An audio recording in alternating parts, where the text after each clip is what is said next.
en los últimos 10 años sentimos que hemos retrocedido, ¿no? Es decir, el impulso inicial de la democratización del país, de la transición democrática, se ha ido perdiendo. Okay.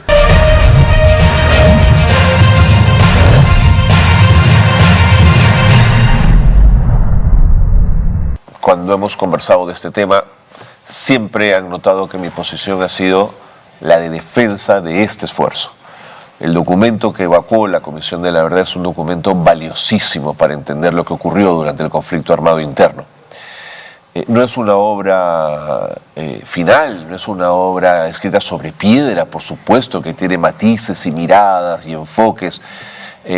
Probablemente no es una obra terminada, es una obra que se puede permanentemente mirar y recrear y encontrar nuevos enfoques.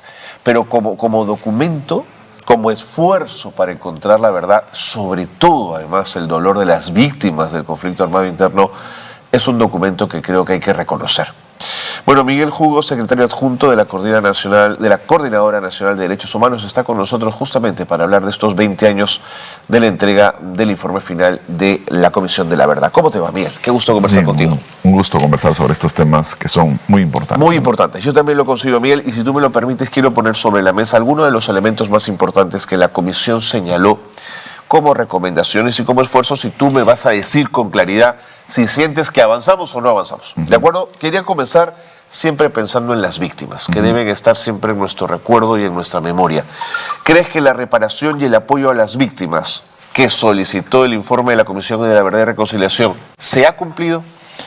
Mira, el día martes estuvimos en un evento. Ajá.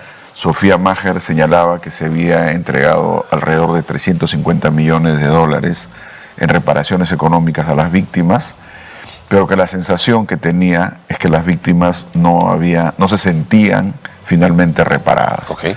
¿No? Eso también uno lo puede sentir cuando la Corte Interamericana de Derechos Humanos ordena reparaciones económicas también. El Estado en algunos casos ha pagado, pero las otras partes de la reparación, que tiene que ver con justicia, exacto, ¿no es cierto? Justicia, dignificación, pedido de perdón, no, todavía no el Estado no es pasible de eso, ¿no? O sea, el pedido de perdón, pues típico, así como ha hecho la señora Dina Boluarte, sí, pues, ¿no? O sea, ¿a qué pido perdón? ¿No? ¿A qué pido? Claro, de acuerdo. Entonces, obviamente las víctimas no sienten que en ese ámbito se haya avanzado, porque yo sí creería que ellos quisieran que esto no se repita, es decir, que no existan casos como los que hemos tenido en enero de este año y en diciembre del año pasado, ¿no? Entonces yo creo que ese es el elemento fundamental, porque las comisiones de la verdad, si bien tienen una parte de verdad, justicia, búsqueda de reparación, también tienen lo que fundamentalmente buscan, que es garantías de no repetición. Por supuesto. ¿No es cierto? Y ahí creo que está correcto el problema. Otra cosa que la Comisión de la Verdad solicitó con claridad fue reformas institucionales, justamente para que esto no se vuelva a repetir. ¿Cuánto hemos avanzado? Y pienso en policía, Fuerzas Armadas y Poder Judicial.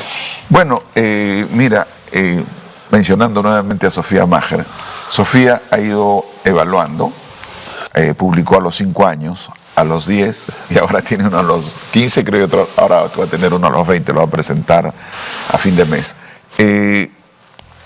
5 o 10 años avanzamos. En los últimos 10 años sentimos que hemos retrocedido, ¿no? Es decir, el impulso inicial de la democratización del país, de la transición democrática, se ha ido perdiendo, ¿no? Y esas recomendaciones que vino haciendo la Comisión de la Verdad y que, por ejemplo, la Comisión habla de descentralización, por ejemplo, ¿no? La Comisión habla de presencia del Estado, por ejemplo, ¿no? Y solo para dar una idea, ¿cuál ha sido la presencia del Estado en el caso del COVID o actualmente en el caso de las inundaciones en el norte? Nula. El Estado no ha tenido la capacidad de atender los derechos de salud que tenían la población. Y en este momento también en el norte sienten que se va a venir la lluvia y no va a haber cómo pararla, ¿no? Y entonces esa presencia que señalaba la Comisión de la Verdad del Estado como garante de derechos, todavía, o sea, en un inicio se ha querido avanzar en eso, pero ahora hay un retroceso realmente impactante, ¿no? ¿Te lo explicas de alguna manera? Yo sí creo, es decir, el impulso que ha tenido la transición democrática los primeros años, ¿no? Los gobiernos posteriores.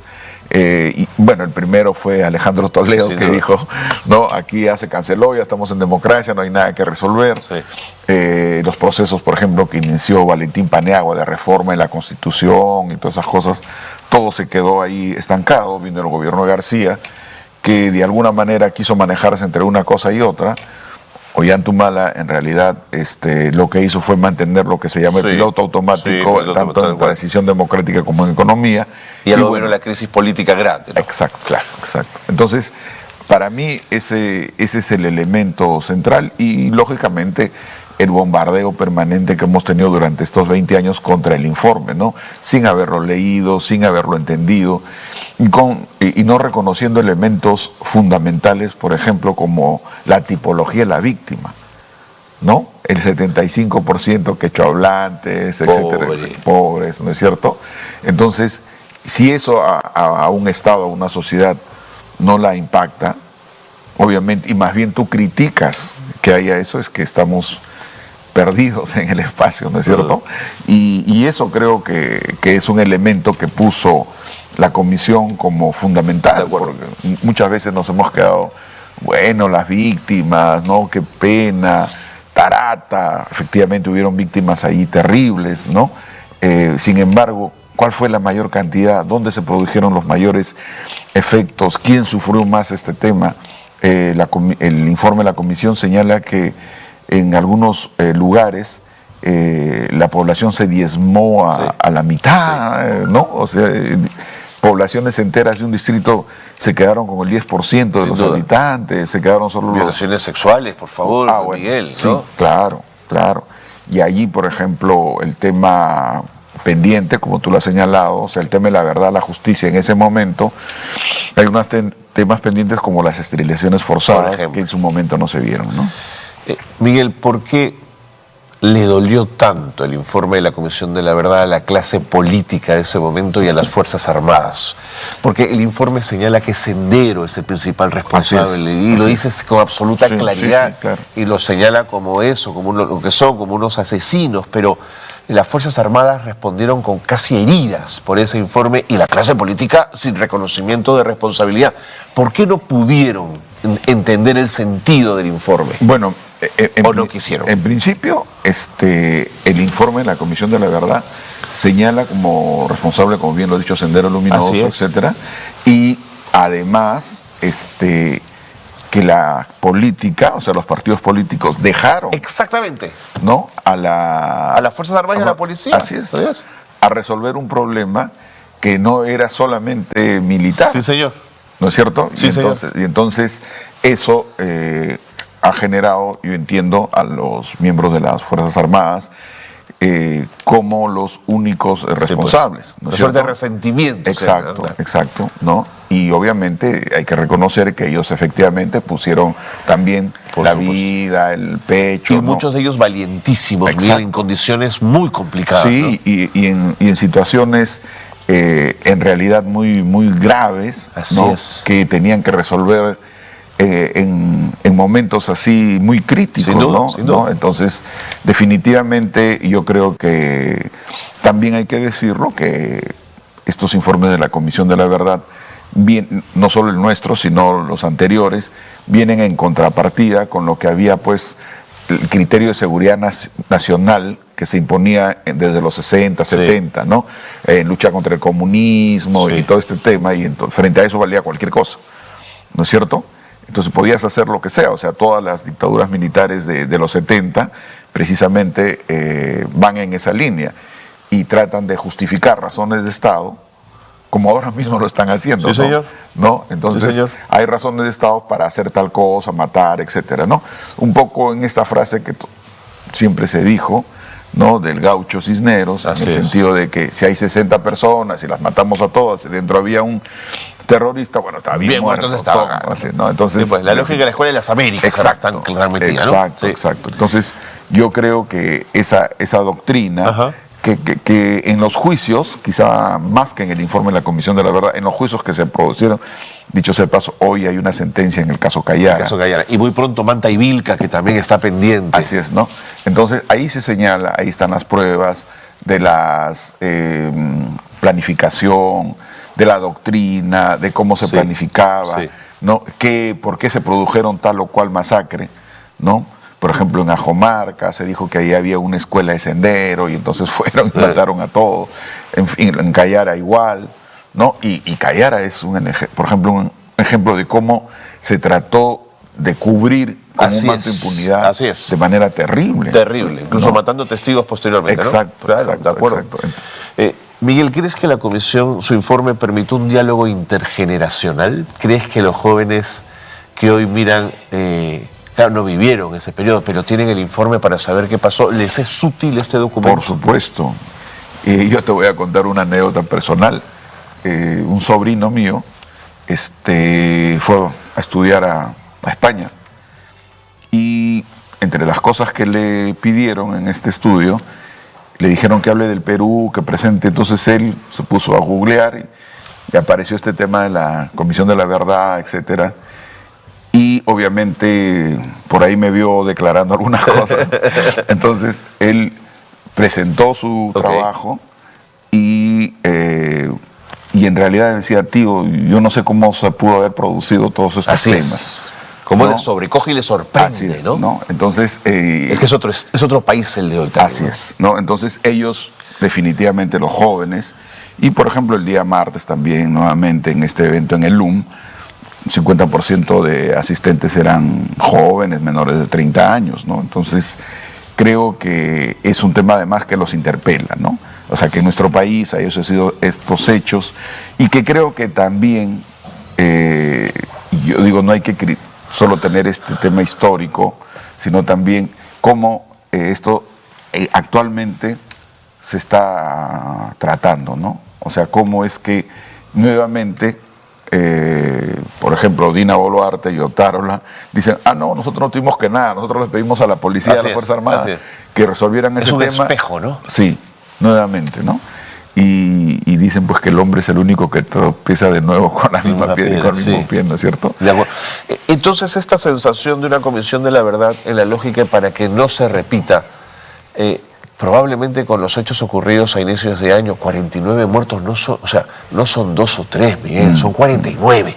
Ni siquiera en Trujillo con los mártires del APRA hubo 49 muertos como hemos tenido en estos conflictos sociales. La pregunta es, de pronto no hemos aprendido demasiado, de pronto la comisión tendría que, o el informe de la comisión, pese a que existe el Hatton Wiyaki, que es un resumen del propio informe, seguir penetrando otras esferas de la población de nuestro país para hacer nuestra una cultura de paz. A eso quiero llegar. Exacto, exacto. Yo creo que una de las cosas que fue muy enfático Salomón Lerner cuando presenta el informe, él dice, la violencia no es una forma de conseguir nada.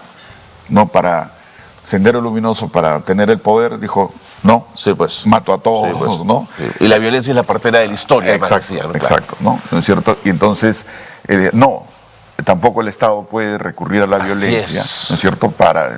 Entonces, lo que señalaba es que, pero ese criterio, en estos 20 años, se ha ido relativizando. Así es. ¿No? Y entonces tenemos que, frente a cualquier situación que tengamos, podemos hacer lo que queramos, ¿no? Entonces asignamos a esta persona como terrorista o como lo que fuera, y a ese le puede caer todo, ¿no es cierto? Entonces no es un humano, no es un... en fin, hay que darle con todo, ¿no? Y entonces Dios nos libre que nos califiquen así. Bueno, y en eso consiste el terruqueo, pues, ¿no? Sí, pues, ¿para qué te terruquean? Precisamente para decirte que no tienes derechos, ¿no es cierto? Y como no tienes derecho, pueden volver a como hacían pues en otras épocas, puede ser esclavizado y someterte a torturas y todo esto, ¿no? Y eso, lamentablemente, creo que, como bien dices tú, no ha calado todavía socialmente, ¿no? todavía hay muchos espacios. Y claro, el Estado no es un... Y eso es lo que decía la Comisión de la Verdad, pues en algunos lugares el Estado no llega como un facilitador de derechos, sino más bien llega como un grupo de ocupación, sí, ¿no? En algún momento era a la leva, ¿no? Sí. O sea, reclutamiento Sí, de acuerdo, de gente, claro, por supuesto. ¿no es cierto? O a buscar a un requisitoriado que se había escondido por ahí, en fin, no llegaba como un ente de progreso, de desarrollo, ¿no? Y eso es lo que seguimos teniendo, ¿no? Imagínate que una zona aymara, en Puno, y decir que los aymaras son comunistas, y digo, a mí me provoca mucho, digamos, me río, porque los aymaras pues es una cultura particular que tiene que ver más bien con el progreso, con la economía, y que justamente con el enfrentaron a mercado. Sendero además, ¿no? Así es, ¿no? Entonces, decir eso es como un contrasentido. Sí, pues. ¿No? Y que ofende. Exacto, Ofende. exacto, ¿no? Y eso es otro tema que el informe lo señaló con claridad, la discriminación. Importó mucho la violencia cuando llegó a Miraflores, pero 10 años antes había estado en Ayacucho, en Huancavelica, en muchos lugares, y no importaba mucho, ¿no? Y eso es lo que el informe señala, y creo que acierta con claridad, y lamentablemente no hemos sido capaces de ir introduciendo esto en nuestra realidad nacional. De acuerdo. Una última pregunta que el tiempo me gana. ¿La Comisión de la Verdad fortaleció al movimiento de derechos humanos? Por supuesto, yo creo que sí, no solo por el trabajo que realizó tan intenso, sino que demandas como verdad, justicia, ¿no? Al crearse un espacio que se formó desde el Estado. Y El de la Comisión, ¿te refieres? Así es. Claro, que tiene el peso del Estado, por supuesto. ¿No? Entonces, y decir que lo que nosotros veníamos señalando que habían desaparecidos, ejecuciones, torturas, etcétera, eso después lo probó la comisión. Entonces, todo lo que nosotros trabajamos desde los 80, ¿no? Y por ejemplo, casos como los que vio, acuérdate que la comisión entregó 49 investigaciones, Sí, señor. ¿no? Y muchas de ellas... Pasibles de ser judicializadas, además, ¿no es cierto? Exacto, Claro, exacto. claro. Y muchas de ellas ahorita ya siguen judicializadas Sí. y sancionadas, ¿no? Por ejemplo, volviendo a Cayara, hubo una investigación en el Congreso que Así terminó es. diciendo que ahí no pasó nada, ¿no es De cierto? acuerdo. Y más El bien, encubrimiento y la impunidad. exacto, y más bien nosotros decíamos que sí, en fin, Así es. no, tuvimos publicaciones y todo. No, me acuerdo, claro. ¿No? Entonces, la Comisión de la Verdad validó todo el trabajo que habíamos hecho durante muchos años, y creo que fue un impulso muy importante. De acuerdo, ¿no? bien. Mientras tanto, en La Hollada siguen apareciendo cuerpos ¿no? de desaparecidos, de asesinados, y hay otros sitios de entierro que están esperando que el plan de exhumaciones además avance más rápido, ¿no es cierto? Ese es un pendiente también. Definitivamente. Miguel. Hay Y que entregar los cuerpos a los familiares. Y además, imagínate, hace poco se presentó un plan que esto podría terminar en 80 años, ¿no? Imagínate, a este ritmo. Como diría mi abuelita, eso ya no lo vamos a ver. Bueno, pero fíjate cómo es la memoria y cómo es esto. En el 39 acaba la Guerra Civil Española, comienzan los 49 años de franquismo, y hoy los nietos siguen buscando en las por cunetas, supuesto. como dicen Así ellos, es. a Así los es. No, a los y parientes. en Argentina siguen apareciendo Y los en nietos. los nietos siguen apareciendo. No, Así la es. memoria, por eso hay que seguir trabajando. Ahora, Miguel, Así es. gracias. Gracias a ti. El compromiso siempre con este esfuerzo por hacer memoria en nuestro país. Muchas No, gracias. Gracias a ti. Buen día. Bueno, Miguel Hugo, secretario adjunto de la Coordinadora Nacional de Derechos Humanos, ha estado con nosotros. Recuerden que agosto es un mes para cada 28 recordar el trabajo del informe, el trabajo de la Comisión de la Verdad y el informe que dieron respecto al conflicto armado interno a la época del terrorismo. La verdad es que los apelativos y los nombres que quieran darle no son en este momento importantes. Lo importante es pensar en las víctimas, en su sufrimiento y en que encuentren justicia.